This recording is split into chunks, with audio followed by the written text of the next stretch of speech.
축덕과 추갈모씨 함께 즐기는 방송 축덕숙덕 113번째 이야기 시작합니다. 안녕하십니까. 행복한 설 연휴를 앞두고 유럽파 선수들이 줄줄이 까. 골 소식을 전해왔습니다. 굿굿. 동갑내기 절친 손흥민과 황의조 그리고 정우영의 이재성까지 골망을 흔들었습니다. 지동원 선수도 넣었었죠. 그렇죠. 네. 오우, 우리 뽕 작가가 예. 과중한 업무에 1시간 잤다고요?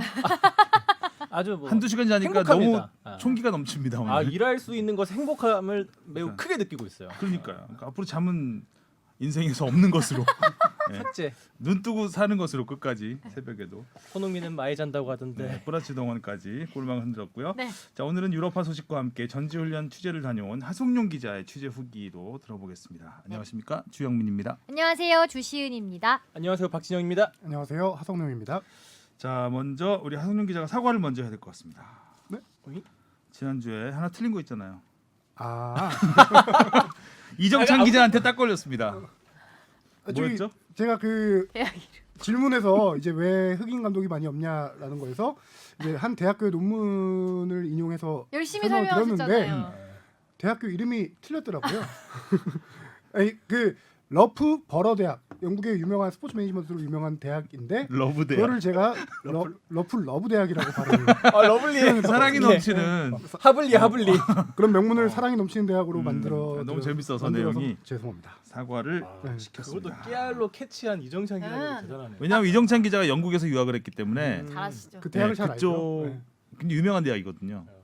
그래서 그 권위자 이정찬 기자의 딱 귀를 지나치지 못했습니다. 낙동갈보다 웃겼다는. 낙동갈, 낙동갈 다시 떠오르는 낙동갈. 그리고 우리 밥, 뽕작 밥 먹으면서 했던 얘기인데 여기서 급하게 사과하라고 하시니까 또 순간 또 당황했네요. 어제 하성룡 기자, 이정찬 기자와 한잔 했는데 거기서 또 그 얘기가. 사랑의 대학교가 화제가 됐었습니다.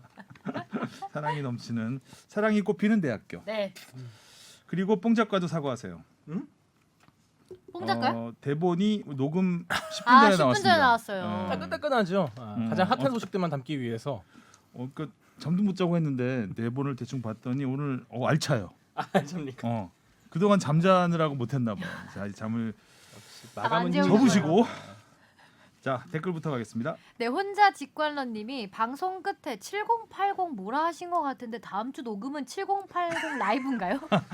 KBS에서 이제 종방했지 않나요? 이거 7080 콘서트. 네, 콘서트. 7080은 그 저희가 살아있는 라떼라고 댓글에 공지를 했는데 네.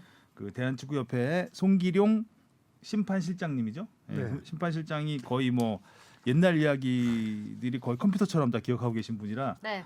이분에게 이제 라떼 질문을 해주시면 7080 시절 위주로 해주시면 모셔서 저희가 직접 듣겠다고 했었는데 질문 딱 하나 들어왔어요. 어떤 거였죠?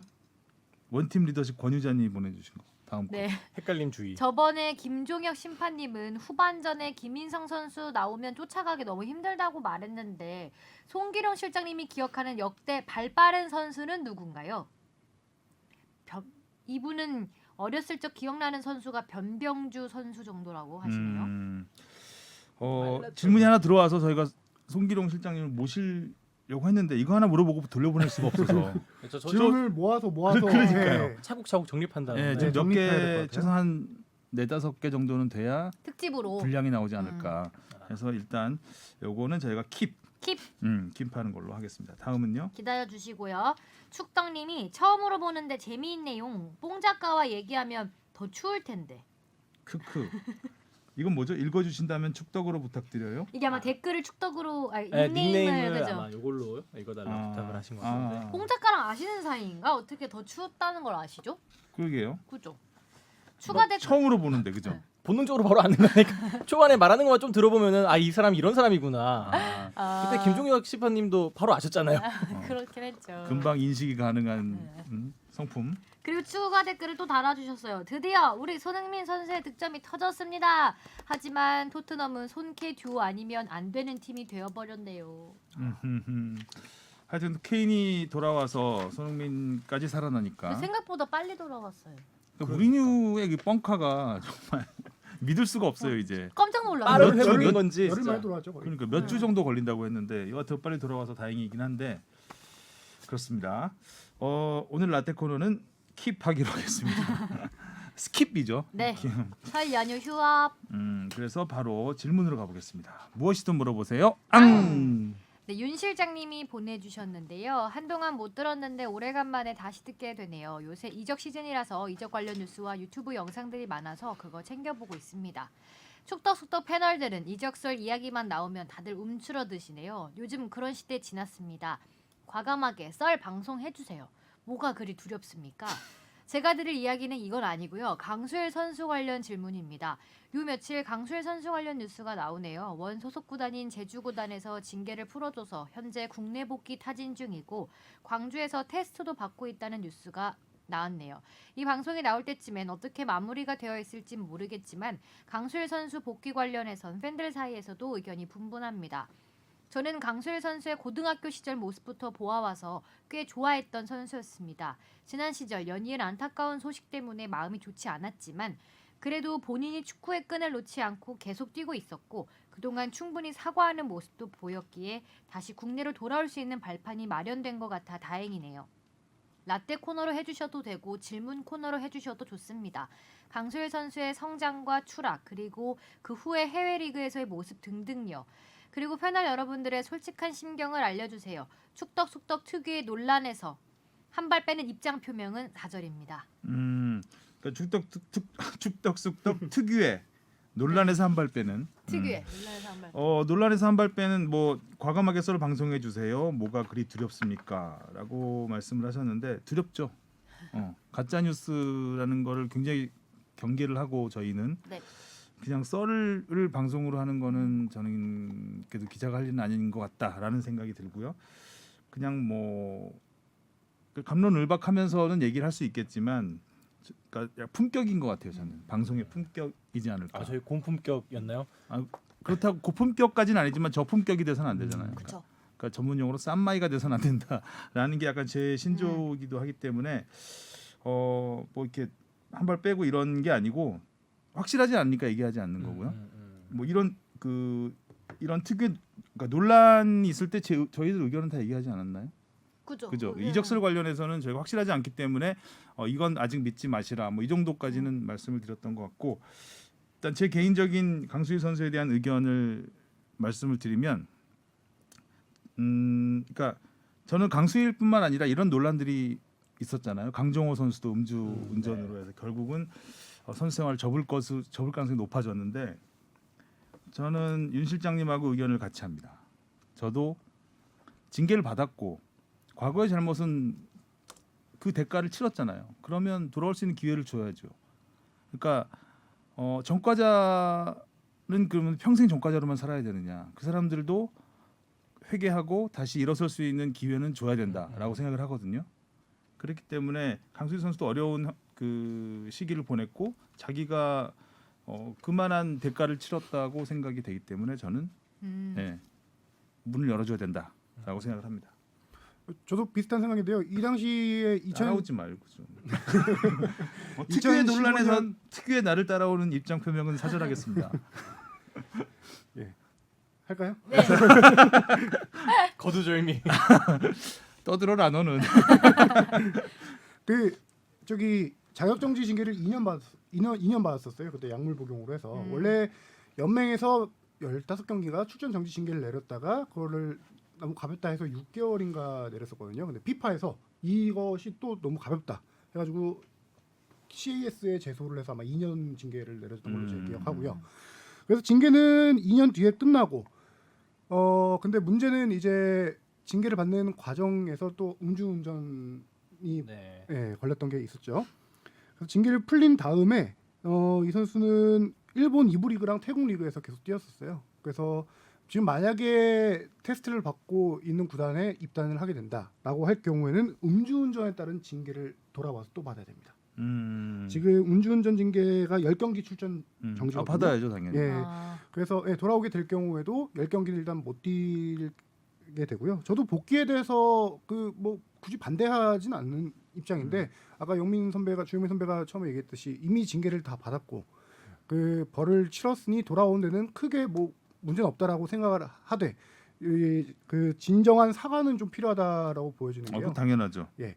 그래서 예전에 그리고 제가 비난을 감수해야 될 거예요. 그렇죠. 그리고 비난을 한다고 또 뭐라고 할 수도 없는 네, 것이고 그렇죠. 당연히 그런 감수하고 뛰는 뛰는 것 그런 자체 거죠. 선수로서는 또 그라운드에서 뛰는 거는 또 뛸 수 있는 그라운드를 마련해 줘야 된다고 생각하는 거죠. 실제 어떤 물리적인 징계는 끝났지만 팬들의 마음 속에 있는 징계는 뭐 안 끝났을 가능성이 오, 높으니까 마음속에 그- 너무 대학에 이어서 그런 비난은 엄청 많을 거예요. 정말 지금 네. 복귀한다 가지고도. 가지고도 이렇게 많이 그 의견이 반대 의견이 많은데 복귀하면 그 선수가 분명히 그걸 감내해야 될 거고 그다음에 예전에 제가 사례를 하나 취재 갔던 사례가 있었는데 이천수 선수가 전남에서 임의 탈퇴를 당한 적이 있었습니다.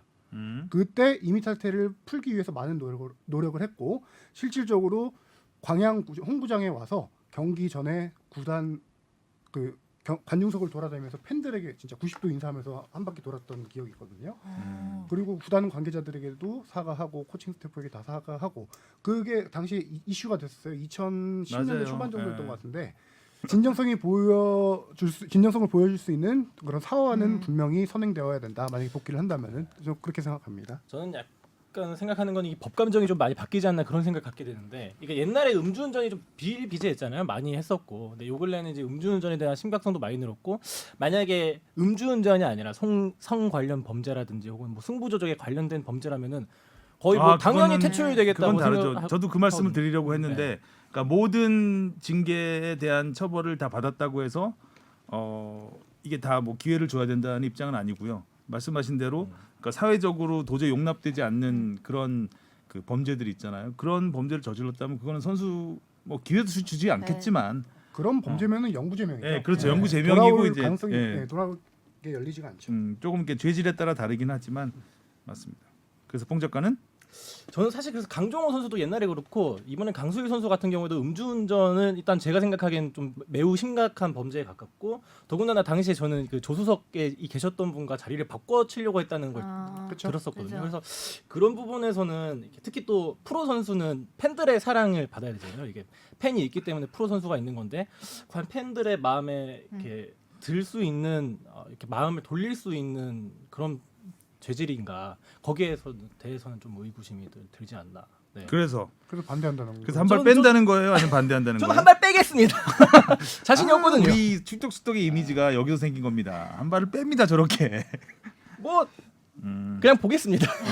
아니 최근에 근데 뭐 강원에서도 그러니까 훈련 비난을 받았다는 감수하는 소리 거는 있던데. 본인의 몫이니까. 그렇죠. 그리고 비난을 할 수 있는 건 팬들의 권리고. 왜 걸리고 그러니까 그거는 이제 차후의 문제고 그렇다고 이제 진입 장벽을 미리 막은 거는 너무 가혹하다. 이중 처벌이다라는 생각이고 주시은 아나운서는요? 전 두 발 빼겠습니다. 주시은 아나운서는 돌직구 스타일인데 왜 또 두 발을 아, 뺍니까? 어록 하나 탄생했는 거 아 아니에요? 이거는 약간 좀 음주 문제고 좀 애매해서. 예외에서 그치. 이 팔뉴스 진행자로서 한 발 빼는 입장 표명은 사절이라고 했으니까 두 발 두 발 뺐으니까 뺐으니까 괜찮지 않을까요? 고단수네. 홍 작가만 네. 비난의 화살을 네. 던지도록 두 세발 발 뺄 걸. 빼겠습니다. 민감한 문제죠. 네. 민감한 문제인데 하여튼 저는 뭐 개인적으로는 그렇게 생각을 하는 거니까 정답은 없습니다. 그쵸. 예, 정답은 없는데 일단 여론이라는 게 있고 하기 때문에 좀 추이를 더 봐야 될 것 같습니다. 아마도 강수희 선수가 노력하는 모습을 보이고 지금 강원에서도 테스트 받았다는 얘기. 일단 광주에서 테스트를 받다가 네. 본인이 좀 포기했다는 얘기가 비난 여론이 나오니까 아, 힘들어서 음. 했는데 지금 또 강원에서 테스트 받고 있다는 얘기도 나오고요. 그 비난 여론이 힘들다면 못 돌아오는 거죠. 그렇죠. 비난 여론까지 뭐라고 할 수는 오늘 없잖아요. 없죠. 그렇죠. 네. 비판 받을 거는 받아야 되고 사실 뭐 야구에서도 그런 게 많습니다. 야구가 강정호 선수 말고도 뭐 오승환 선수도 원정 도박으로 징계를 받고 거의 한 시즌 절반을 못 뛰고 이제 후반에 돌아왔고 또 김재환 선수 같은 경우도 이제 옛날에 2군 선수 시절에 약물 전력이 있어서 그게 계속 이제 꼬리를 물고 다니는 거죠. 근데 그때 징계 다 받고 했거든요. 꽤 오래전 얘기예요. 그러니까 홈런왕 되고 그 바로 직전이 아니라 아주 어렸을 때 얘기인데 그때 이제 아마 국가대표 경기인가 나가기 전에 아마 걸렸던 걸로 기억이 되는데 그때 해서 10년 넘게 지난 일인데도 지금까지도 예, 팬들은 네. 앞에 얘기하죠. 이제 약 뭐뭐 수식어 네. 달고 다니는데 감수하면서도 열심히 하고 있잖아요. 근데 감수하고 열심히 하는 모습 보이면 또 팬들의 마음도 돌아올 수 있으니까 좀 지켜봐야 될 것 같습니다. 다음은요. 원팀 리더십 책 보유자님이 질문을 보내주셨습니다. 보통 A 대표팀이 소집되면 일주일간 2경기를 하는 스케줄이잖아요. 이 기간에 국내파도 소집되지만 유럽, 중동, 중국, 일본 등 다양한 리그에서 뛰는 선수들이 소집이 되고요. 근데 대표팀 소집될 때마다 항상 드는 의문이 선수들이 경기장 안에서 발을 맞출 시간이 얼마나 될까 항상 궁금하더라고요. 그래서 질문 드립니다. 도대체 대표팀 선수들은 일주일 소집되면 그라운드에서 몇 시간이나 전술 훈련을 하는지 궁금합니다. 일주일 소집될 때 일반적으로 일주일간의 타임 테이블이 어떻게 흘러가는지 궁금한데요. 특히 제일 궁금한 건 진짜 대표팀 선수들은 발 맞출 시간이 적은데 얼마나 그라운드에서 전술 훈련을 하고 경기에 나서는지가 궁금합니다. 하성룡 기자가 잘 알겠네요, 이거는. 그렇죠. 일단은 전술 훈련이 딱 정해져 있진 않은데요.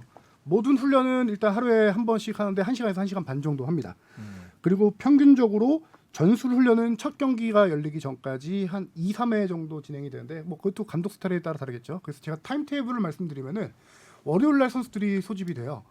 그럼 보통 이제 국내 평가전 2연전을 치른다라는 일정 스케줄을 말씀드리면은 월요일 날 소집돼서 첫 경기를 목요일 아니면 금요일에 합니다. 요즘은 거의 금요일에 많이 하는 편이고요. 그리고 주말 지나고 나서 화요일 날 두 번째 경기를 하죠.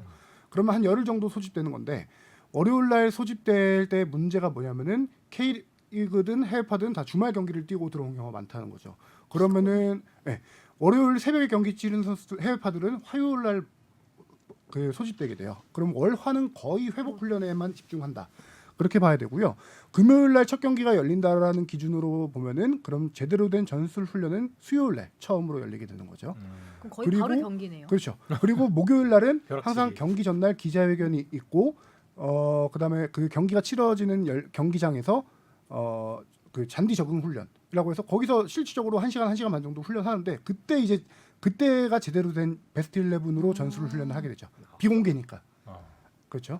그래서 이렇게 치면은 전술 훈련을 한 2번 정도 한다고 볼 수 있고. 진짜 적다. 네.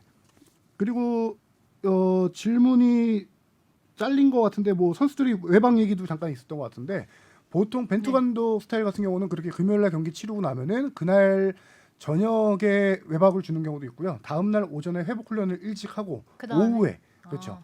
토요일날 오후에 외박을 줘서 뭐 일요일날 오전에 복귀하고 일요일날 오후에 다시 또 훈련을 시작하는 그런 스케줄을 좀 많이 하고 있습니다. 아 소집 기간 동안 따로 이렇게 같이 숙소 생활을 하는 게 아니라 바로 집에 가서 외박하고 아니, 그런 아, 거. 주말에 기본적으로는 주말에 숙소. 경기 끝나고 아, 나서. 경기 끝나고 네. 나서. 첫 경기 끝나고 두 번째 집중, 경기까지 집중. 있을 집중력은 때까지 떨어지는구나. 총기는 넘치는데 아니 당분하니까. 소집을 했는데 집에 가서 잠을 잔다니 무슨 소리 외박한다고 하시는 하길래.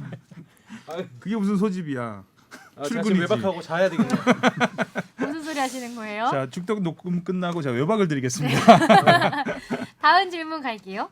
대표팀 통역은 이거 웃기네요. 박문성 해설위원님 닮으신 이윤규 통역밖에 안 보이는데 네, 벤투 감독 오실 때 새로 통역을 뽑으신 무게가 다른데, 걸로 아는데 무게가. 그분은 공식적인 벤투 인터뷰 장소에 보이지 않는 것 같은데요. 벤투 부임 때 새로 오신 통역분은 계속 통역을 하시는 건가요? 궁금합니다. 또 한 분 계세요? 그리고 아래 것까지 바로 다 갈까요? 읽어주시면요. 네, 두개 다. 다 설명드릴게요. 그리고 벤투 감독을 포함한 포르투갈 코치 4명의 가족도 모두 일산에 거주하는 걸로 알고 있는데요. 그 가족분들도 한국어가 안 될 텐데 그 가족분들 통역도 축구협회에서 붙여주는 건가요? 그리고 포르투갈 골키퍼 코치가 계신데요. 보통 훈련하면 골키퍼들은 골키퍼 코치와 따로 떨어져서 훈련을 하잖아요. 그런 골키퍼와 포르투갈 골키퍼 코치의 의사소통에 문제가 생길 것 같은데 이때 이윤규 통역 말고 다른 축구협회 직원들이 추가로 통역에 투입이 되는 건가요? 궁금합니다. 궁금한 거 많으십니다. 일단 벤투 감독 부임 시 추가로 한 명 뽑았던 통역은 지금도 축구협에서 근무 중이고요. 성함이 김충환 통역인데요. 일단 롤이 다릅니다. 그 이윤규 통역은 예전부터 축구협회 통역으로 들어와서 있다가 지금은 정규직으로 정식 직원이 된 케이스고 그 이윤규 통역이 이제 감독을 주로 맡아서 공식 기자회견이나 맞아. 어떤 행사 같은 데 동행해서 통역을 하고요. 많이 보이시죠? 예, 그렇죠. 그다음에 김충환 통역이 이제 나머지 다른 코치진들이나 골키퍼 훈련 아까 질문 주신 대로 골키퍼 훈련할 때 옆에서 같이 이제 통역을 해주는 건데 기본적으로 벤투 사단 포르투갈 코치들이 다 영어를 다 잘합니다. 영어를 잘해서 기본적으로 골키퍼 훈련할 때도 저도 옆에서 몇 번 지켜봤는데 기본적인 의사소통은 영어 단어로 좀 설명을 하는 경우가 많고 선수를 불러서 1대1로 길게 대화할 때는 이렇게 통역이 가서 옆에서 도와주는 케이스고요. 저 눈치껏 알아듣는 줄 알았어요. 골키퍼들이. 뭐 골키퍼들 뭐 기본적인 영어 네. 단어들도 다 훈련할 알아야죠. 때 쓰는 용어들이 좀 정해져 있기 때문에 골키퍼들은 많이 알고 있고요. 그다음에 가족분들은 별도로 통역이 있진 않아요. 아. 아까 말씀드린 대로 다 영어가 가능하기 때문에 일상생활에 크게 지장이 없다고 해요. 네. 한국 그래서, 사람이 영어를 못하는데 왜 지장이 없을까요? 이상하네. 그래서 어떤 좀 도움이 필요한 부분이 있다라고 하면은 이 통역 지금- 두 분이서 뭐 도와주는 케이스도 있긴 합니다. 질문이 뜸해지고 있습니다. 또 여러분 여러분 한 발 안 뺄 테니까 여러분 많이 네, 보내주세요. 어디로 보내면 되죠? FB 골뱅이 sbs.co.kr로 보내주시면 됩니다. 아, 빙고 맞았어. 안 보고. 주바페가 최근에 좀 안 했더니 잠깐만. 하지만 보지 않고 했다는 거. 아하, 알겠습니다. 네. 자, 질문 보내주시고요. 다행히 원팀 리더십 권유자와 보유자의 팽팽한 자존심 원투퍼치죠 거의. 하면서 너무 좋습니다. 티키타카 네. 한 분은 댓글에 한 분은 질문으로 보내주셨습니다. 전담 마크 하시는 거죠. 많은 활약 부탁드립니다. 자, 오늘의 이슈 포커스 역시 제목 잘 잡았어요. 뽕 작가가 그러니까요. 새벽 몇 시쯤 잡은 제목이에요? 앉아야 이거는? 돼. 아 이거 오늘 10시에 잡았어요. 근데 저는, 시간 전. 저는 이해를 잘 못했어요. 돌아왔구나 개태식이. 캐태식이 단짝 복귀하자 같이 살아난 손 별로 안 좋은데 캐태식이 이거 영화 설명 좀 설명해 해주세요. 이거는 돌아왔구나 개태식이에요. 이거 아닌 것 같은데. 아. 오늘 컨디션이 많이 조정하네요. 저 잠깐 쉬고 오겠습니다. 한참 오래된 영화인데 그것도 해바라기 네. 영화 해바라기 그 김대현 씨 나온 거. 뭐다 가져가야 속이 가져가야 후련하냐. 속이 막 이러고. 후련했냐? 아, 야 그래? 이게 야. 알겠습니다. 아 이거 모르시는구나. 해리케인이 생각보다 빨리 돌아왔습니다. 너무 역시 무리뉴는 뻥쟁이. 뻥쟁이. 무리뉴 감독이 당시 부상당했을 때 장기 결정이 될 것 같다라고 얘기를 했는데 그래서 걱정했는데. 며칠 전에 토트넘 구단에서 뭐 2주 정도 뒤에 맞아요. 돌아올 것 같다. 그게 이제 14일 맨시티전 14일이 맞나요? 하여튼 맨시티전으로 전망을 했거든요. 근데 깜짝 놀랐어요. 선발 명단 보고. 그러니까 케인이 진짜 돌아와가지고. 리얼 깜짝이었죠. 예. 이날 경기가 9시 밤 9시 경기였나요? 네, 밤 네, 9시. 맞아요. 그래서 본 사람들 많을 텐데 저도 선발 명단 보고 깜짝 놀랐는데 역시 케인이다. 아 어? 그러니까 한 말이 필요 없어요. 이날 케인 선수의 경기 폼이 완전한 100%의 상태는 아니었거든요. 그럼에도 불구하고 슛 케인. 하나 때려주는 게 진짜 그 예전에 답답했던 토트넘 공격력에 아주 윤활유랑 뻥 뚫어주는 그런 역할을 제대로 했던 것 같아요. 손흥민한테 역시 기회도 좀 많이 나는 것 같고 그렇죠. 케인이 그렇죠. 오니까 패스가 또 우리가 알고 있던 그 패스가 쭉쭉 나가기 시작했었죠. 진짜 그 손흥민 선수뿐만 아니라 팀 스탯 자체가 바뀌어요. 케인 선수가 들어오면요. 그래서 뽕 작가도 지금 여기 대본에 잠깐 적어놨는데 페널티 박스 안에서의 터치 맵을 한번 좀 살펴봤습니다. 경기들을 비교해봤는데요. 케인이 있고 없고 차이를. 케인이 없었던 경기 두 경기죠. 브라이튼전하고 첼시전인데 워낙 이 경기에서는 슈팅 수에서도 밀리고요. 거의 절반 가까이 밀렸거든요. 브라이튼전에서는 8대 16으로 밀렸고 첼시전에서는 7대 16으로 밀릴 만큼 토트넘이 정말 못했던 경기들인데 이 두 경기에서 페널티 박스 안에서 공 터치 횟수가 브라이튼전 14개, 첼시전 13개입니다. 맞아요. 와. 히트맵 보니까 네. 박스 안에, 박스 안에- 없더라고요 거의. 그게 그 뭐냐? 정권은, 예. 박스 안으로 공을 그렇게 배급해줄 선수들이 없다는 없어. 거예요. 그러니까 손흥민이 배급해줄 선수가 케인이었다 오히려 이 안에서 케인이 싸워주기보다. 올 시즌 역할이 그 역할을 많이 해주니까. 배급도 해주고 케인이 이제 벌려주면 공간이 나고. 공간이 그쵸. 나니까 손흥민이 아. 그 달려 들어가면서 패스를 받을 수 있는 기회도 많아지고.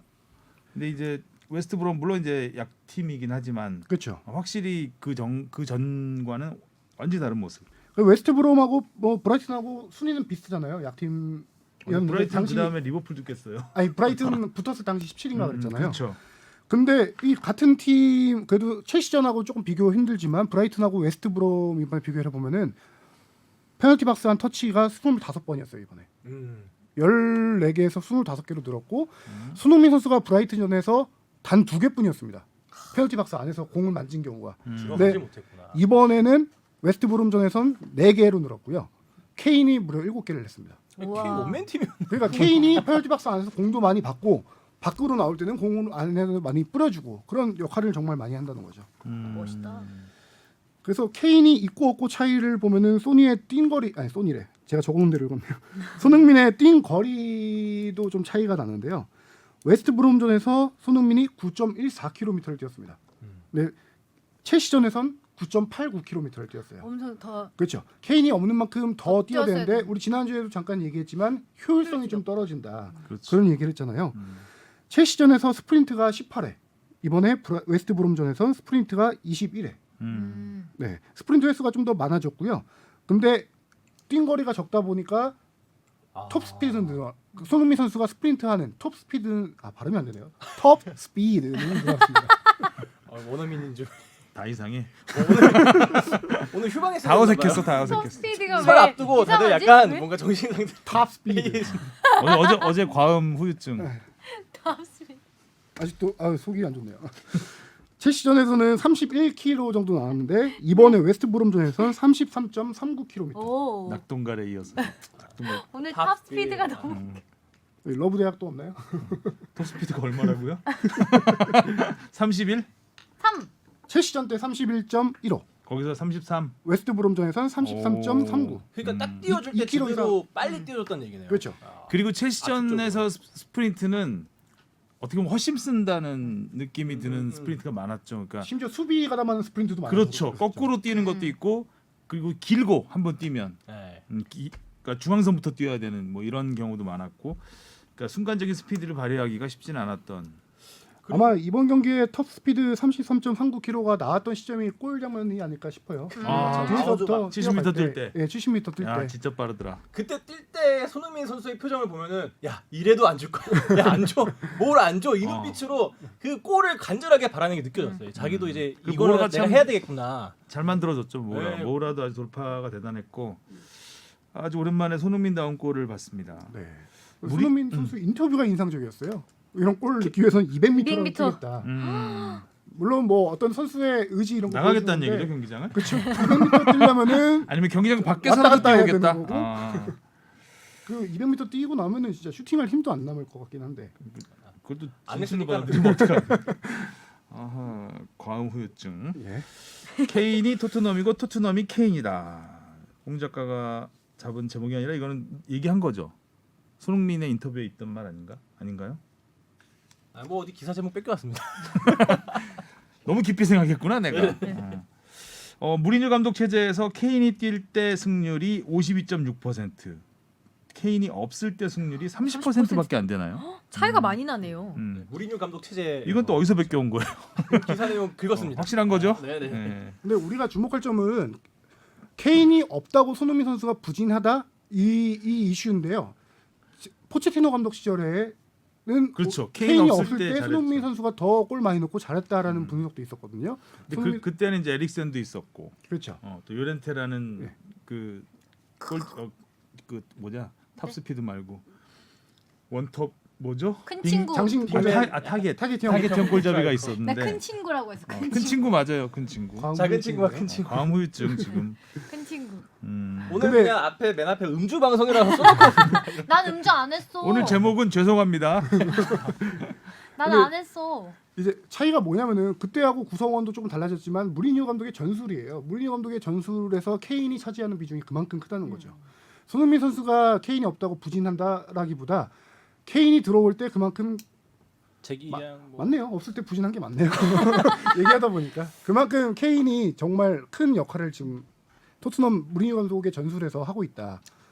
근데 무리뉴 감독이 케인이 또 이게 부상 가능성이 있거든요. 1년에 2-3번 정도씩 그쵸, 케인이 예. 부상으로 빠지기 크고 작게 때문에 한 번씩 다치니까. 이거에 대한 고민은 많이 좀 해봐야 될 것 같아요. 그러니까 무리뉴 감독 근데 자체도 또 하긴 이번 부상은 생각보다 굉장히 빨리 돌아온 거긴 네. 한데 케인이 한번 다치면 좀 장기간 결장하는 경우들이 그렇죠. 좀 있었잖아요. 많았으니까. 예. 문제는 케인의 역할, 그러니까 최전방에서 타깃형 해주는 역할도 있지만 공을 뿌려주는 선수들이 지금 토트넘에 잘 너무 없어. 없어요. 로셀소가 그나마 최근에 돌아와. 은돈벨레. 은돈벨레 음. 있고, 근데 은돈벨레는 약간 공을 좀 길게 끄는 네, 스타일이기 맞아요. 때문에 템포가 그런 좀 선수를 좀 영입을 해야 되지 않나 싶은데 이번에 이적 영입을 시장에서 할까요? 영입이 0이었죠. 그래서 영입이구나. 그렇죠. 그렇죠. 음. 다음 영입을 한 명도 안 들어왔으니까 영입. 영입. 손흥민 선수가 아주 굉장히 반가워하는 인터뷰를 했죠. 그리웠다 케인. 역시 음. 소울메이트야. 그러니까 뭐 해리케인이 돌아오면서 여하튼 토트넘은 정상화된 듯한 느낌이 듭니다. 근데 앞으로도 일정이 장난이 아니에요. 되게 빡빡하다. 그러네요. 또 설 연휴에 두 번, 설 연휴 시작과 끝이 이제 손흥민 선수의 경기입니다. 당장 이 방송이 나갈 때쯤엔 에버튼 원정 FA컵 16강. 요즘 에버튼 좋잖아요. 네, 잘하고 있죠. 그리고 맨시티 원정이 이제 설 연휴 마지막 날. 타원전 경기예요, 보니까. 그러니까요. 그러네. 볼포스베르그. 유로파리그도 계속 이어지고 하여튼 손흥민 선수는 지금 체력적으로 좀 버거운 상황이 저도 아닐까. 네. 이번에 골은 넣긴 했지만 그런 움직임 아까 전에 통계랑은 좀 다른 인상을 받긴 했는데 뛸 때 좀 힘들다는 느려 느낌을 좀 보이거나? 받았었거든요. 그리고 이번에 레길론 선수가 아직 돌아오지 못하면서 그 왼쪽에서 수비 가담도 열심히 해주고 있기 때문에 빨리 그 손흥민 선수가 좀 다 원상복귀 자기의 폼을 찾았으면 좋겠다. 지친 모습이 또 결과로 이어지는 게 슈팅 정확도가 많이 떨어졌어요 예전보다. 그죠? 네. 힘 날카로운 자체도 조금 약간 떨어진 것 좀 같고요. 볼끝이라고 해야 되나요? 슈팅할 때 볼끝이 조금 그쵸. 둔해졌다? 가볍다라는 느낌이 들더라고요. 좀 스핀을 주면서 확 들어 그런 슈팅을 많이 하는데 그 스핀이 잘 안 먹는. 네, 이번에 골 장면에서도 저는 사실 못 들어갔을 수도 있다 생각했거든요. 그러니까 한 번 템포, 그러니까 바로 슛을 하는 게 아니라 약간 반 템포 정도 죽었어갖고 내심 이제 걱정을 했었는데 다행히 들어가서 망정했지. 잘 들어갔다. 아무튼 뭔가 평소 손흥민 선수의 모습은 아니었던 것 같습니다. 자 손흥민 선수와 함께 단짝 황의조 선수도 골 넣었죠. 골을 넣었습니다. 팀은 졌지만. 같은 시간에 거의 같은 시간에 네네. 네. 알람이 경기를 동시에 했는데, 오더라고요. 예. 네. 맞아요. 그래가지고 황의조 선수가 사실 황의조 선수보다는 손흥민 경기를 더 많이 봤겠죠. 하필 또 그 경기 시작한도 딱 똑같았죠. 9시로 똑같아서 맞아요. 그리고 보면 이제 물론 황의조 선수의 득점이 훨씬 적죠 시즌은. 보면 황의조 선수가 골 넣은 날은 손흥민이 같이 골 넣은 적이 굉장히 많아요. 많았던 것 그걸 같아요. 왜 그러니까 세보진 않았는데 맞아. 왜냐하면 저희는 이제 뉴스에서. 뉴스를 하기 때문에 맞아. 황의조를 톱으로 내세우고 싶은데 손흥민이 골을 넣으면 당연히 손흥민이 톱이 되잖아요. 그래서 항상 그 좀 뭔가 이 타이밍이 빛날 수 있는 타이밍이 스포트라이트를 받을 수 있는데 너무 겹친다. 음. 그런 좀 안타깝다고 해야 되나요? 뭐 그런 이번 게 좀 경기에서도 있었어요. 황의조 선수가 스포트라이트를 더 받을 수 있었는데 골 골 넣자마자 넣었어. 교체아웃 당해버리면서 맞아요. 그것도 웃기죠. 근데 저는 좀 이해는 가요. 경기를 준비는 했겠죠 네. 교체를. 왜냐하면 골 넣기 직전에 중계 방송에서 그 교체를 준비한 선수들을 보여줬거든요. 2명을 교체하려고 했었고 물론 골 넣으면은 감독들이 그 교체를 약간 유보하거나 그럴 경우도 있는데 가세 감독은 그냥 가차없이 바로 교체를 했죠. 하고 근데 저는 졌어 그리고 또 두 골. 그렇죠. 안 졌으면 되는데. 역전패했는데 그전 경기력을 보면은 충분히 교체 사유는 충분하다라고 생각이 드는 게 못했죠 좀. 예, 기대에 이날 못 미쳤죠. 이날 황의조 선수의 볼터치가 단 9번이었습니다. 거의 50 몇 분 뛰었죠. 50 몇 분 뛰면서 공을 9번 만졌는데요. 그중에 슈팅 딱 한 개. 근데 그게 골이야. 그리고 아까 우리 말했던 페널티 박스 안 터치맵 보면은 딱 한 개. 그 슈팅 하나밖에 없었던 거예요. 원샷 원킬. 최전방 공격수가 안에서 공을 9번밖에 잡지 못했다. 슈팅을 골 넣기 전까지 한 번도 못했다. 그건 분명한 이거는 교체 사유라고 저는 보고요.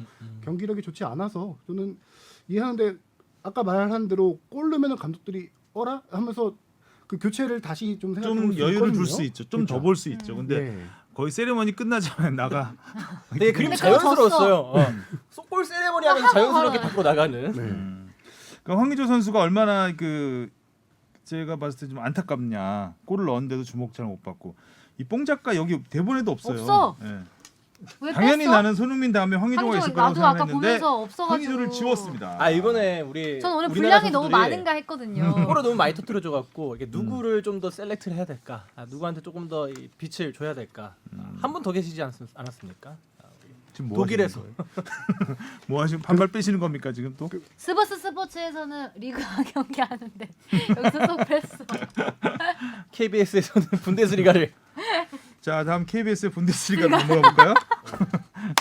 황희찬 때문에 샀는데 뜻밖의 정우영 선수가 터뜨려주고 있는. 이거 불러줘요. 제목 불러줘. 나를 잊지 마라영. 나를 잊지 마라영. 무럭무럭 성장 중인 정우영. 방송 어떡해? 어설프네요 계속 좀 조금씩. 죄송합니다. 이거 옛날 노래 아니야 근데? 우리 그렇죠 옛날 노래죠. 몰라요 이 노래 알죠? 아니 들어는 본 것 같은데. 아기 옛날 노래 나이 속였다, 뽕 작가. 진짜. 그리고- 이 노래 그 노래 아닌가요? OST? 그러니까 그건 줄 알았는데 OST 아니죠? 이거 부르 허각의 리메이크도 무슨 했어요. OST? 얘가 부르는 거 보니 저기 날 백지영, 찜. 그죠? 백지영의 OST. 근데 그건 이 톤이 아, 아니에요. 그거 아닌가요? 네, 그거 아니에요. 우리 서로 서로 그 노래. 아니에요. 했는데 이건 그 아니래요. 노래인 줄 알았는데. 사랑했는 댕 나를 잊지 말아요. 이건 이건 옛날 노래. 이 옛날 노래. 참 오늘 뽕잡다는 PD님이 많이 감정이 뜨실 것 같습니다. 여러모로. 살아있는 라떼는 저쪽 같아요. 맞아.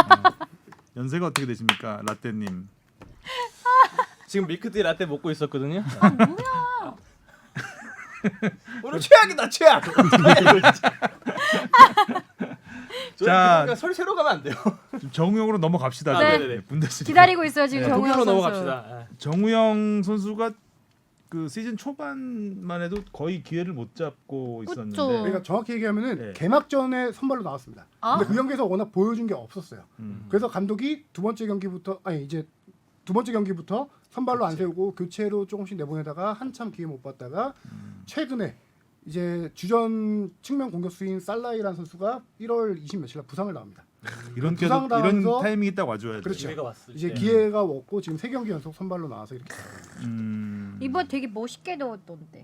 그러니까 거의 공이 무회전처럼 네. 특히 또 양발을 잘 쓰는 모습을 보여줬잖아요. 오른발로 잡고 왼발로 마무리하는. 아 진짜 그 킥은 23m 거리에서 그렇게 쫙, 쫙. 프리킥이 아니고 일반 응. 슈팅에서 무회전이 나오기 상당히 힘들거든요.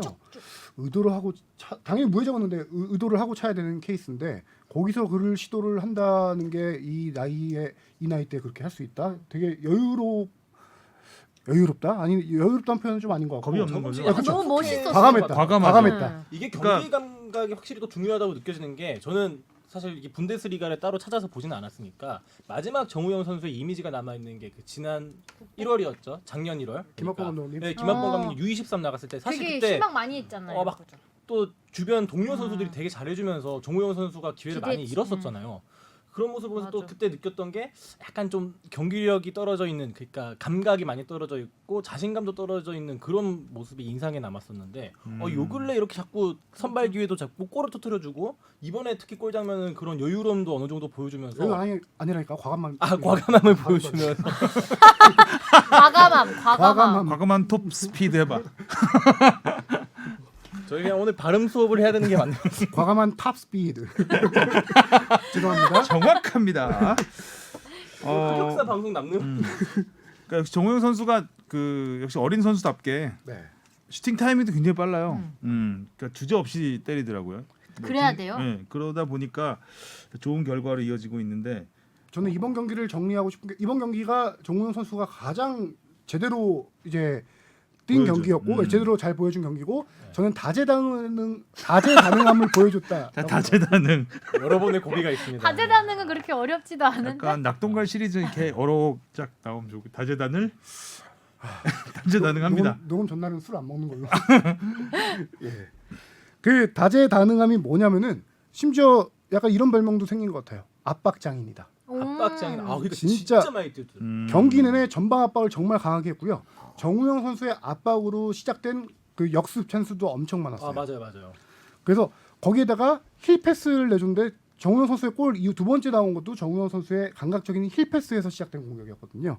거기에다가 후방에서 이 장면이 저는 가장 기가 막혔어요. 예전 피를로를 보듯 그 약간 함정 카드가 여러 번 수비 진영에서 롱 패스를 그 상대편 수비 사이로 찔러줘가지고 측면 크로스를 연결하게 해줬거든요. 뭐 약간 기성용 선수도 그렇죠. 연상케 하는 기성용 대지를 선수도 가르는 연상케 패스. 그렇죠. 갑자기 우리 피를로 우영이가 알아요 혹시 피를로. 주바페? 피로는 왔어요. 피를로. 그러니까 피를로가 그 유벤투스 맡아서 유벤투스가 좀 부진하잖아요. 다른 시즌보다. 네. 그래서 좀 욕을 많이 먹고 있죠. 그래서 피를로. 피를로. 자, 알겠습니다. 예. 근데 이 경기에서 또 인상적이었던 장면은 교체대 나올 때 감독하고 아주 뜨거운 포옹을 하더라고요. 감독이 정우영 선수 찾아와서 맞아요, 이렇게 맞아요. 우리 우영이 안아줬거든요. 근데 황의조 선수의 교체될 때하고 많이 달라요. 근데 저는 이제 정우영 선수의 미래 이 장면으로 끝이다. 아 끝이다. 이제 탄탄대로다. 없다 이제. 끝이다. 예. 이걸로 끝. 왜냐면은 이 슈트라이 감독이 되게 정우영 선수가 인터뷰에서도 밝혔어요. 냉정한 감독이에요. 가차 없다. 뭐냐면은 못하는 선수 아무리 몸값이 비싼 선수여도 못한다면 바로 빼버립니다 경기를. 그리고 골 넣은 선수에게도 칭찬을 잘 안 하는 감독이에요. 채찍질을 많이 한다. 실제 정우영 선수가 인터뷰에서 했던 건데 이 감독이 이렇게 안아주고 경기 후 기자회견에서 뭐라고 했냐면은 정말 잘했고 미친 듯이 뛰었다라고 표현을 했어요. 공을 갖고 움직임도 좋았고 스프린트 횟수도 많았다. 다음 경기에서도 또 중앙으로 세울지 측면으로 세울지 고민된다. 이 정도 멘트를 했다는 거는 살라히 선수가 돌아온다고 하더라도 주전 경쟁 충분히 해볼 수 있을 만한 감독의 믿음을 확실하게 샀다라고 좀 평가되거든요. 왜냐하면 이 감독이 지금 그 슈트 라이히 감독이 프라이부르크에서는 거의 슈십니까? 네 지금 지도자 생활만 피시고. 지도자 생활만 25년째 하고 있어요. 오래 하셨다. 이 감독이 87년도에 선수 생활을 여기서 했고요. 96년부터 2011년까지 프라이부르크 19세 이하 감독을 맡았어요. 되게 오랫동안 맡아서 어린 선수들을 확실하게 키우는 재능이 있어요. 그래서 정우영 선수를 픽한 것도 이 감독이 정우영 선수의 발전 가능성을 본 거고 그다음에 2012년부터 지금 거의 9년 넘게 프라이부르크 그 감독을 맡고 네네. 구단 내에서 영향력이 되게 세겠다. 엄청난 감독이죠. 그래서 감독이 안 쓰면 안 쓰는 거고 쓰면 쓰는 건데 지금 이 정도 아까 제가 말씀드렸다시피 감독의 신뢰를 확실히 받았고 그 과정에서 정우영 선수의 엄청난 노력이 있었던 게 예전에 독일 키커지가 잠깐 보도했던 적이 있는데 프라이부르크 입단할 때 프라이부르크 단장이 뭐라고 했냐면은 정우영한테 너는 피지컬을 더 키워야 된다. 이 얘기를 많이 주문했어요. 몸싸움을 이겨내야 된다. 그래서 정우영 선수가 최근 들어서 몸이 피지컬이 엄청 좋아졌어요. 그거를 예전하고 비교해보면 확 느껴지는데 뭐였냐면은 코로나19로 시즌이 중단됐을 때 엄청. 집에서 웨이트를 엄청 많이 했다라고 해요. 근데 밖에를 이제 갈 수 없으니까 집에서 웨이트를 2kg 쌀포대를 이제 아령처럼 들어서 웨이트 상체를 많이 키웠다. 그런 얘기를 인터뷰에서 최근에 했었고 그 정우영 선수 말대로라면 독일 축구를 상남자 축구라고 표현하더라고요. 네. 그렇게 하기 위해서 이제 몸을 키운 상태로 이제 준비해 왔던 거고 기회를 잡았고 근데 실은 그 기회를 잡은 가운데서 좀 많이 부상이 많았어요. 손가락 지난해 12월에 손가락이 경기 중에 부러졌어요. 근데 부러지고도 그냥 그 경기를 뛰었거든요. 그리고 얼마 전에는 상대 팔꿈치에 맞아서 얼굴이 찢어졌는데 그것도 바로 그냥 치료받고 들어와서 했는데 이유가 뭐냐면은 자기는 어렵게 찾아온 이 기회를 놓치고 싶지 않아서 부상이어도 솔직히 절실해야 돼. 예, 언제 부러졌는지도 모르는데요 손가락이. 그냥 아파서 봤더니 부러진 것 같더라. 근데도 뛰었다고 하는 게 이 기회를 절대 놓치고 싶지 않았다. 그렇게 표현하는데 기회 놓치지 않고 쭉쭉 진짜 올 시즌 목표가 5골이라고 했는데 3골 넣었으면 절반 이상 갔죠. 충분히 달성할 수 있을 것 같습니다. 또 우리 뽕 작가가 별로 크게 중요하지 않은 그 통계를 써놔서 그래도 노력을 봐서 하나 읽어드리죠. 도르트문트 상대 한국인 골 1위 손흥민 9골 2위 차범근 7골 그리고 3위가 누군지 아세요? 써있군 다 보고 있죠. 지동원. 마치 내가 조사해서 몰래 지금 처음으로 공개하는 것 같은 느낌이 들어서 지동원이 4골 그다음에 차두리에 이어서 정우영 선수가 1군 무대에서 첫 만난 도르트문트 상대로 골을 넣었다는 기록은 어디서 가져온 거죠 이 기록은? 커뮤니티에서 긁어왔습니다. 바쁘다. 여기서 긁고 저기서 맞는 통계인 것 같더라고요. 정우영 감독 이름 얘기가 나와서 잠깐 생각난 건데 예전에 이 슈트라이 감독이 정우영 선수에게 붐붐차를 아냐 이렇게 물어봤대요. 정우영 선수한테? 네. 거꾸로 돼야 되는 건데. 그렇죠. 그죠? 붐붐차라요? 차붐이 아니라? 거기선 붐붐차로 부른대요. 그래서 붐붐차를 아냐 그랬더니 안다고 했더니 꼬마 자동차 붐붐으로 떠올 수 있는 거죠. 네가 우리 팀에 와서 그렇게 뛰어야 된다. 1대1 1대1 기회를 절대 두려워하지 말고 무조건 저돌적으로 돌파해라. 이런 식으로 주문을 많이 했다라고 해요. 그 주문을 한다고 또 주문을 받아서 멋있다. 그래도 소화를 하는 건 대단한. 일단 굉장히 발전하고 있는 정우영의 모습 앞으로 점점 기대가 커집니다. 자 유럽파는 간단히 정리를 했고요. 그리고 이제 K리그는 참 겨울에는 원래 그 비수기라고 그러거든요. 저희가 아이템 비수기 이제 매일 뭐 빙상이나 뭐 이런 것들 주로 하는데 올겨울만큼 이렇게 아이템이 풍성한 겨울은 없었던 것 같아요. 국내에 있어서 그런가요? 다 국내에 있죠. 야구도 그렇고 저도 축구도 그래서 전지훈련 취재를 몇 년 만에 갔는데 전지훈련을 해외 전지훈련하면 이제 취재를 못 가죠. 네. 비용 가성비로 봤을 때 굉장히 많이 돈이 많이 들기 때문에. 근데 뭐 국내에 있으니까 여기저기 다니고 있습니다. 당일치기로 갔다 오면 되고. 그래서 우리 뽕 작가가 제목 주문진 못 가서 아쉬웠던 하기자. 네. 이번엔 어디로? 이번엔 제주와 전주를 갔다 왔습니다. 절대 1박은 안 하셨겠네요. 제주는 제주, 1박 했죠. 제주는 제주. 했죠. 아니 당일치기. 그렇죠. 네. 전북은 당일치기.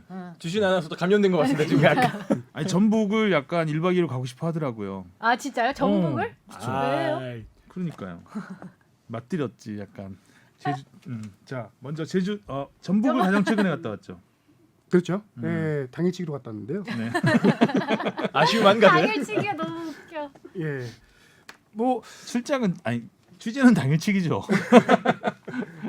전북 훈련 분위기가 상당히 좋더라고요. 어. 예, 지금 구단 관계자의 말을 빌리자면은 이거 맞죠? 네 빌리자면은 예. 맞아요. 선상님 잘 지도 부탁드립니다. 말할 때마다 오늘 계속 우리 애가 좀 발음이 짧아서. 선상님한테 팀 훈련 분위기가 지금 한 5월, 6월쯤 된 것 같다. 이게 무슨 말이냐면은 그만큼 달아올랐다? 아니요, 5월, 6월이면은 주전 경쟁이 엄청 치열해요. 서로 주전들을 지키려고 아. 또 다른 왜냐면 시즌 시작되고 나서 체력이 많이 떨어질 때고 5월, 6월면 체력이 좀 한번 떨어질 때거든요. 그런 표현을 그럼 쓰네. 비주전 선수들이 이제 치고 올라오려고 엄청 열심히 훈련하는 시기예요. 그 시기가. 근데 지금 그 분위기가 벌써? 난다. 김상식 감독이 특별히 주문 크게 안 해요. 안 하는데도 선수들이 알아서 훈련하는 분위기가 그 분위기가 나고 있다라고 해요. 누가 그렇게 주도를 잘하길래. 뭐 감독 교체 효과도 있겠죠. 많은 게 그렇지. 달라졌잖아요. 많은 게. 그래서 김상식 감독은 그래서 기대를 많이 하고 있는데 전북하면 역시 닭공이었잖아요. 닭치고 그쵸. 공격. 네. 근데 새로운 이름을 만들었습니다. 화공입니다. 화공은 뭐예요? 화려한 공격. 화려하고 화끈한 공격. 그래서 화공. 화공. 예. 그래서 제가 질문했죠. 닭공하고 뭐가 다릅니까? 했더니 준비를 못 약간 하셨는지 시즌2인데요, 그냥? 그건 닭공 경기로 시즌2. 보여드리겠습니다. 경기로 보여드리겠습니다. 경기로 이렇게 얘기하시는데 간단하게만 설명을 해준 게 뭐냐면은 닭공 때보다 더 골을 많이 넣겠다라고 야. 얘기했어요. 그래야 팬들이 더 즐겁다. 맞아. 얘기를 골을 많이 했는데 넣어야 돼. 왜 김상식 감독이 이렇게 공격력을 좀 더 신경을 쓰고 있나라고 봤더니 지난 시즌에 오랜만에 팀 득점 1위를 빼앗겼습니다. 전북이. 울산 울산이 했죠. 아니죠. 포항이 했죠. 포항이 했나요? 포항이 했죠. 포항이 했죠. 근데 기사 봐놓고도 까먹었네. 포항이 지난 시즌에 27경기밖에 안 했으니까 네, 풀가도 마셨어요. 네. 찌릿찌릿. 많이 줄었는데 56골, 58골 정도 됐는데 아니 지르고 사과하면 되잖아요. 검색해봐야지. 얼추 뭐 그 정도. 예. 근데 전북이 3위를 했어요. 27경기에서 46득점을 했습니다. 경기당 1.7골. 적은 골 수치는 아닌데 전북의 과거 통계를 보면은 가장 적습니다. 언제 왜냐면 2015년도에 2위를 한 이후로 2016년도에 공동 1위를 하고요.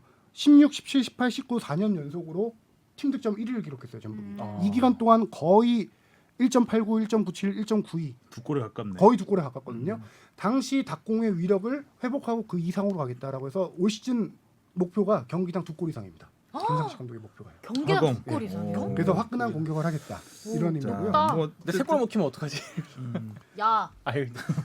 근데 이번에 진짜 전북의 공격력이 기대될 수밖에 없는 게 그냥 최앞에 그러니까 맨 앞에 있는 공격수들만 봐도 막 구스타브에 일류첸코에 김승대 선수까지 다시 돌아왔으니까 아니 어떤 선수가 지금 선발로 나서도 이상하지가 않잖아요 전혀. 아 진짜 전북은 닭공이 왜- 기대될 수밖에 없어요. 화공이죠 이제. 백승호 영입설. 네, 진짜? 백승호 백승호 선수이 떴죠. 백승호요? 김상식 네. 감독도 어느 정도 관심이 있다라는 걸 분명히 그때 인터뷰에서도 인정했고요. 했는데 그 김상식 감독 원래 전북하면은 이제 이적 시장에서 폭풍 영입이란 말이 많이 붙잖아요. 근데 그쵸. 전북은 올 시즌 조금 조용해요. 그렇죠. 그러네요. 예전에 비하면 좀 네. 조용조용한. 일류첸코 포항에서 데려온 거 정도 말고는 큰 영입이 없었는데 네. 그래서 전북에서 계속 김상식 감독한테 선물을 주고 싶어 해요. 새로운 선수 빅네임 영입을. 그리고 포지션상으로도 수비형 미드필더, 공격형 미드필더, 심지어 윙어까지 뛸 수 있는 이 멀티플레이어 백승호 선수면 좋겠다고 판단하고 김상식 감독도 우리 플레이 스타일에 되게 잘 어울린다. 볼 센스 있고 키핑 능력 있고 몸싸움 능력까지 되고 그렇게 해서 다 이제 구단과 김상식 감독이 오케이 했으니까 백승호 선수를 영입하려고 하고 있는데 아직은 구체적인 협상까지 가진 않았습니다. 의사를 타진한 정도고요. 물론 문제는 여러 가지가 있을 수 있는데 지난주 이승우 선수 때 얘기했던 것처럼 5년 룰이 있죠. 네. 백승호 선수도 바르셀로나 B 팀 시절에 성인 계약을 했는지 안 했는지를 지금 또 요청해놓고 그거를 스페인 축구협회에서 연맹이 요청해서 좀 답변을 기다리고 있는 상태고요. 근데 그거는 임대만 안 되는 거니까 지금 완전 영입하려면은 충분히 이적료를 주고 영입할 계획도 있는 거고요. 근데 지금 제 생각에도 전북이 충분히 영입을 할 수도 있을 것 같은데 그렇게 급하게 이루어질까라는 생각이 드는 게 아직 계약 기간 1년 6개월 남았고요. 그래서 겨울 이적 시장이 끝난 상태에서 다름슈타트가 보낼 수도 있겠지만 뭐 그렇게 아직 급할 건 없거든요. 그리고 전북 입장에서도 그 포지션의 선수들이 좋은 선수들이 많아요.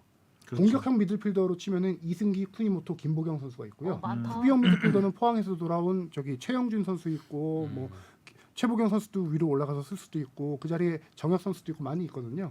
그래서 두 팀 다 급하지 않고 지금 의견을 조율한 단계고 3월 말까지가 이제 선수 등록 기간이니까 계속 진행을 해볼 것 같긴 해요. 근데 백승호 선수 오면 뭐 그것도 되게 큰 화제가 되겠네요. 그렇죠. 제 생각에 선수의 의지? 의지가 가장 중요할 것 같아요. 의지가 있나? 한 발 뺀 거 아닙니다. 지금 이적설. 아 이거는 김상식 감독이 직접 얘기한 거라서 인터뷰한 내용을 지금 설명드린 거고요. 네, 상당히 진척되고 있다는 뜻인 것 같아요. 뭐 기사도 좀 꽤 나고 있고, 네. 그 나름 전북 입장에서는 좀 적극성을 보이는 꽤 좀 이것저것 재보고 있는 단계인 것 같습니다. 이유연 선수 영입했고 얼마 전에. 그죠? 네. 그 전북 이유연 선수는 측면 수비수입니다. 근데 이 선수가 한 2년 전부터 피지컬이 엄청 좋아졌어요. 원래 약간 마른 선수였는데 아 그랬나? 네, 몸이 엄청 좋아져가지고 김상식 감독도 기대를 하고 있는데 딱 한마디로 이 선수 헬스보이라고 표현하더라고요. 오 헬스 엄청 열심히 하나 보다. 거기다가 피지컬이 역시 예. 중요하죠. 키는 작은 선수인데 이 선수가 피지컬이 좋아지면서 몸싸움 능력이 많이 좋아질 수 있겠죠. 이 선수가 또 장점이 뭐냐면은 오른쪽을 주로 보는데 왼쪽도 볼 수 있습니다. 그래서 전북이 지금 왼쪽 오른쪽 측면 수비 왼쪽에 이주용 선수에다가 뭐 최철순이 오른쪽 왔다 갔다 할 수 있고 그다음에 이유연 선수도 왔다 갔다 할 수 있고 오른쪽에 이용 선수 있고 이용 선수는 11월 달에 쇄골골절로 수술한 다음에 지금 정상적인 훈련 다 하고 있고요. 그래서 개막전부터도 충분히 가능한 상황이고 전북은 약간 시즌 초반에 조금 이제 공격진 조합을 어떻게 가져갈까 그런 문제가 하나 있을 수 있고 아까 말한 공격형 미드필더 자리에 이승기 선수와 쿠니모토가 한 4월 정도 돼야 돌아옵니다. 이승기 선수는 지난 시즌이 끝난 다음에 스포츠 탈장 수술을 했어요. 스포츠 탈장? 예. 약간 생소하네요. 그러니까. 됐습니다. 예. 있겠죠 뭐. 이용 선수가 그걸로 되게 고생했어요. 이용 선수가 예전에 탈장하면 설기현 선수도 네.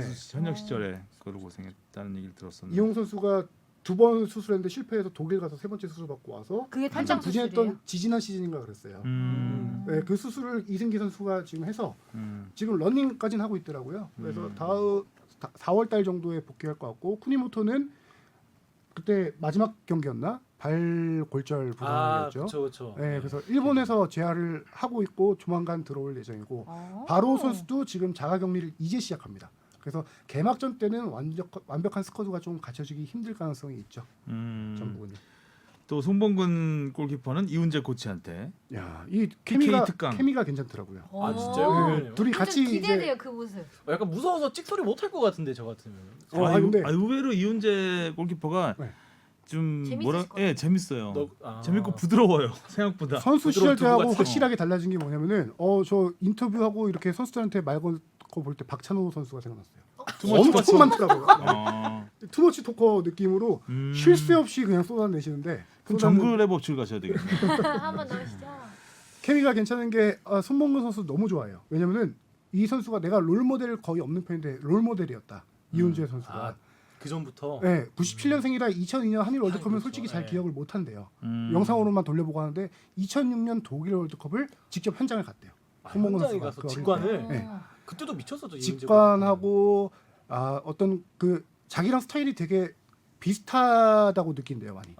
약간 화려함보다는 안정적인 면. 그다음에 선수를 뒤에서 이렇게 수비 라인 조율하고 소리치면서 조율하는 모습 그런 게 자기랑 되게 비슷하다 생각을 많이 해서 롤 모델로 피지컬이 완전 삼았다고 다른데. 아니 피지컬은 저는 많이 확실히 달라요. 그건 있는 것 같아요. 그러니까 이훈재 선수는 그 순발력으로 막는 스타일이고 손범근 선수는 일단 기본적으로 길이가 되기 때문에 네. 좀 신체 능력을 좀 뛰어난 편이고 뭐 그런 차이가 있어 보이는데 손흥민 선수의 직접 멘트예요. 자기랑 스타일이 아니, 비슷하다. 저는 이게 대한민국 자기를 잘 골키퍼 모른다는 계보를 생각이 보면 들어요. 저는 약간 이훈재파와 김병지파가 있다고 생각을 하는데 그렇죠. 김병지파는 약간 조현우 선수 같은 좀 더 날쌔고 뭔가 많이 움직여주고 점프를 발이 화려하게 좋죠. 뛰는. 발밑이 좋은 네. 골키퍼고. 근데 약간 송범근 골키퍼도 생각을 해보면은 김병지파냐 이훈재파냐 김병지파는 아니죠. 이훈재파 쪽이 조금 더 가깝지 않을까. 그리고 파벌 싸움을 시켜요. 왜 스타일이. 나눠? 아, 계보가. 왜 나눠? 손흥민 선수가 더해야지. 특히 더 좋아하는 이유는 그렇게 롤 모델이기도 했고 그다음에 이훈재 선수 하면 우리 승부차기 달인이라는 이미지가 강하잖아요. 승부차기 워낙 잘 잘 막으니까 막죠. 페널티킥. 송범근 골키퍼가 페널티킥이 약해요. 맞아.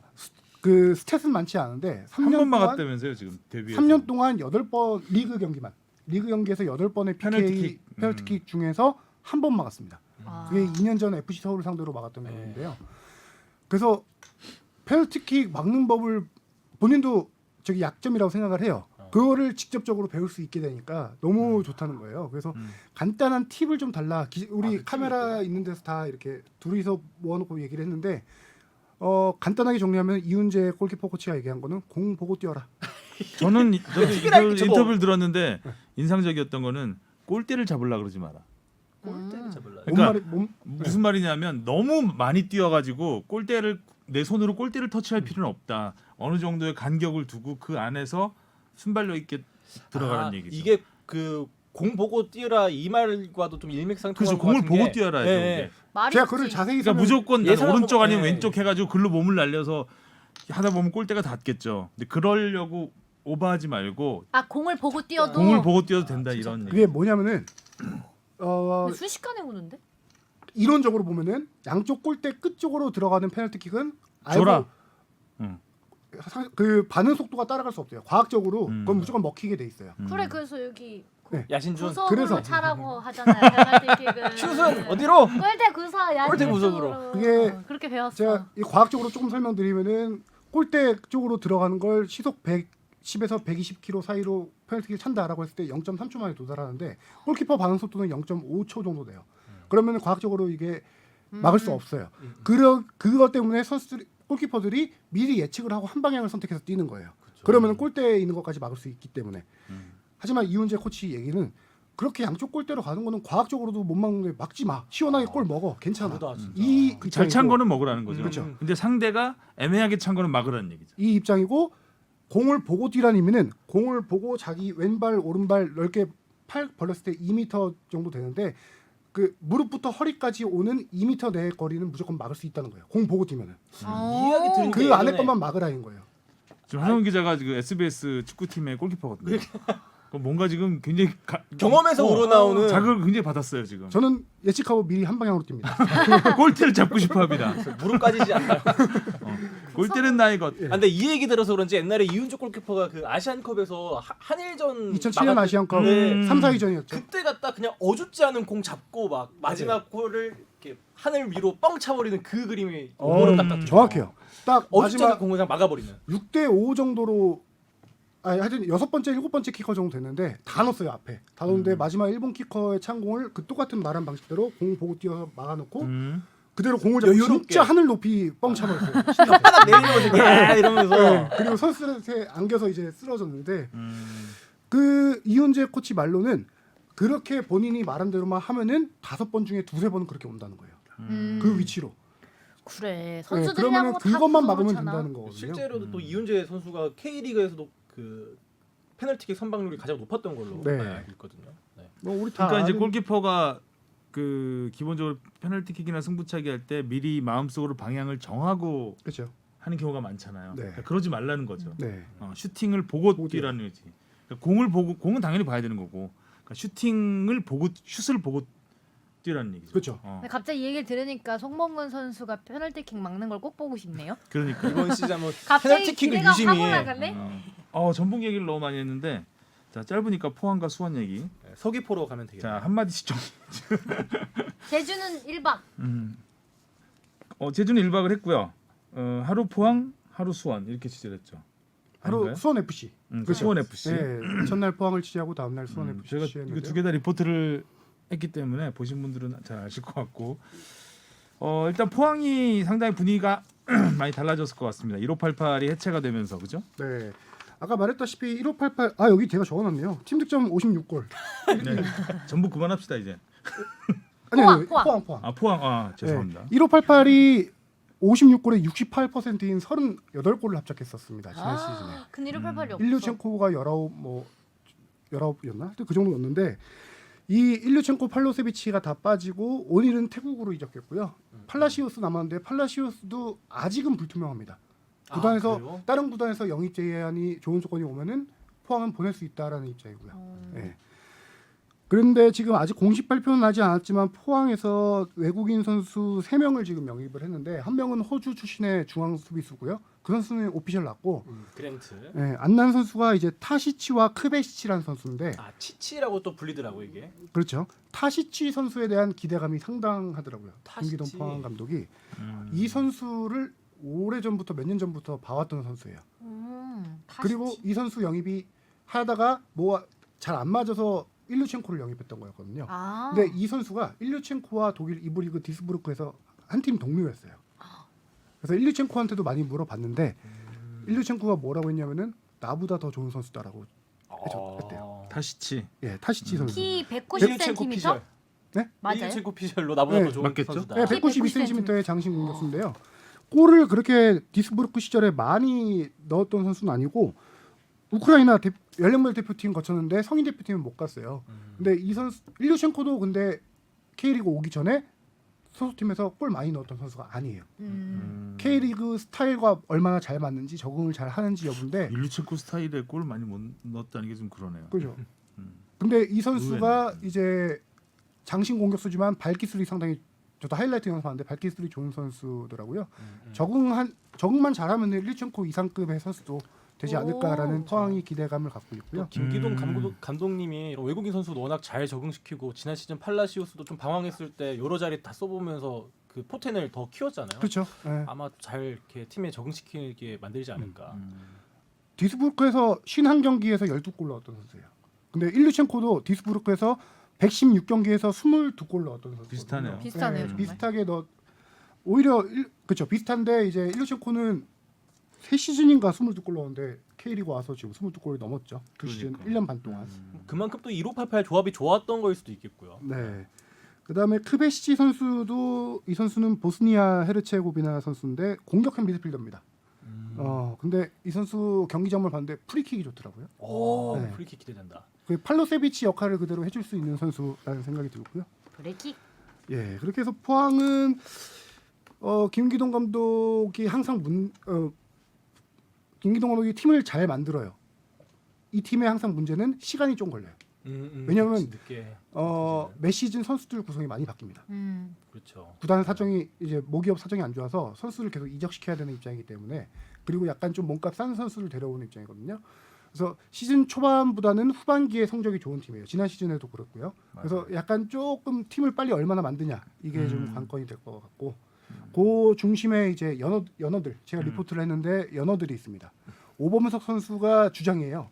지난 시즌 여름에 돌아왔는데 조금 부상도 있고 많이 못 뛰었는데 올 시즌은 이제 개막전부터 선발 출전할 가능성이 높고 거기에 울산의 주장이었던 신진호 선수가 포항으로 또 돌아왔습니다.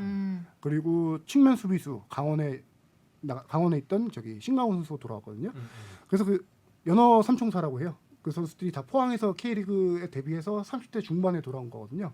그래서 이 선수들이 이제 알을 낳아주겠죠. 낙동알. 낙동그알. 이 말 할까 말까 고민했던 게 또 이거 나올까 봐. 낙동그알 낙동갈 기대해보고요. 그다음에 수원 FC로 가보죠.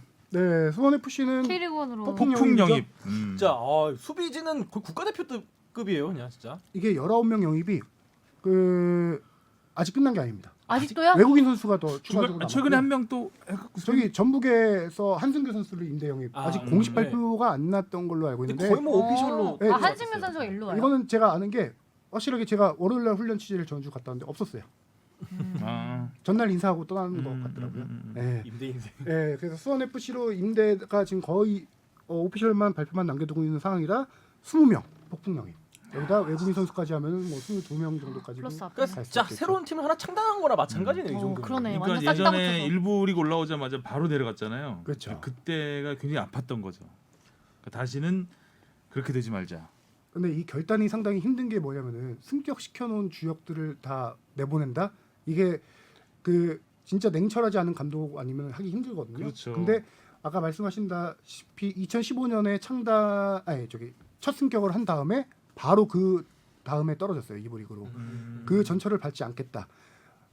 그래서 2부 리그에서 1부 리그 승격시켜 놓은 주역들도 있지만 1부 리그에서 살아남기 위해서 경쟁력 있는 선수를 더 영입해야 된다라고 해서 이렇게 많은 선수들을 영입했는데 수원 FC가 예산이 그렇게 많은 팀이 아니에요.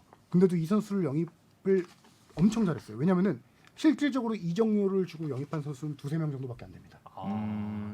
그것도 그 중에 한 명이 이영재 선수고요. 이영재 선수도 원래는 안병준하고 이제 트레이드를 하려고 했죠. 네, 그러다가 이제 안병준 메디컬 문제가 생기고 하면서 안병준 선수는 부산 부산으로 부산. 갔죠. 갔죠. 예. 그럼에도 이영재 선수는 필요하다는 판단에 이적료를 주고 영입했고, 다른 선수들은 다 뭐 FA로. 그렇죠. FA거나 스컵 박주호 선수 같은 경우는 울산하고 계약 기간이 남아 있는데도 박주호 선수가 울산하고 이제 상호하에 계약을 해지하고 수원 FC로 그 FA로 온 거죠. 박주호 선수도 이제 뭐 마지막 도전이겠죠. 나이가 네. 있으니까. 박주호 선수가 얘기했어요. 본인은 확실히 전성기 지났고 지금 이제 내리막길이다. 근데 자기는 지난 시즌에 울산에서도 경기 많이 못 뛰었고 나는 이 경기를 뛰면서 이 내리막 가파른 정도를 좀 낮추고 싶다. 천천히 내려오고 싶다. 그런 인터뷰가 되게 인상적이었는데 그걸 위해서 지금 정말 하루에 3번 훈련하고 있어요. 박주호 선수 혼자. 팀 훈련은 그렇게 많지 않은데 뭐 아침 운동, 점심 운동, 저녁 운동까지 혼자 3번 운동하면서까지 지금 진짜 슈퍼맨이네요. 불태우고 마지막 불꽃을 태우기 위해서. 나은이 유치원 옮겨야 되겠네. 이제. 수원으로 와야겠죠. 어. 네. 그렇군요. 자 언제 개막이죠? 예, 2월 27일. 27일, 이제 28일 그 주에 개막하죠. 이제 설 연휴 끝나면 바로. 바로예요. 그래서 참 겨울 K리그 팀 프리뷰를 해야 되지 않을까. 하세요 좀. 근데 빨리 이번 올 시즌은 관중들도 좀 보고 그럼 좋을 텐데. 그러니까 근데 기대되는 팀들이 아, 너무 많은데. 많으니까 직관도 가고 싶고. 아쉽네요. 아무튼 이제 지난 시즌에 뭐 코로나 시대를 한번 겪었기 때문에 새로운 시즌은 좀 이제 조금 더 나아가는 뭔가 좀 관중 조금이라도 좀 받으면서 또 이제 슬슬 또 구단에서도 시즌권을 팔긴 팔더라고요. 아무래도 그런 관중들이 들어올 수 팔아요, 있다는 지금? 거에 희망이 좀 있지 않나. 뽕 작가 눈 점점 감기고 있습니다 지금. 한일에 봉착하는 것 같습니다. 수면 방송 아니 지금? 거의 지금 약간 눈 감고 얘기하고 있어요. 지금 인저리 타임이에요. 인저리 이미 타임. 가수면 상태인 것 같아요. 네, 지금 아마 기억 못할 것 같습니다. 오늘 녹음한 거를. 감독님 교체해 주세요.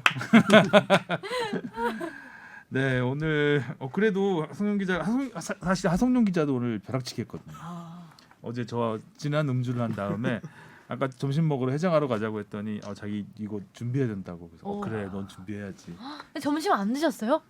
컵라면 하나 먹었죠. 헐. 지금 저희가 진짜 이렇게 빈사 상태에서 지금 녹음을 했고요. 자, 설 연휴 잘 보내시고 새해 복 많이 받으세요. 새해 복 많이 받으세요. 다음 주에 뵙겠습니다. 안녕. 안녕. 고맙습니다.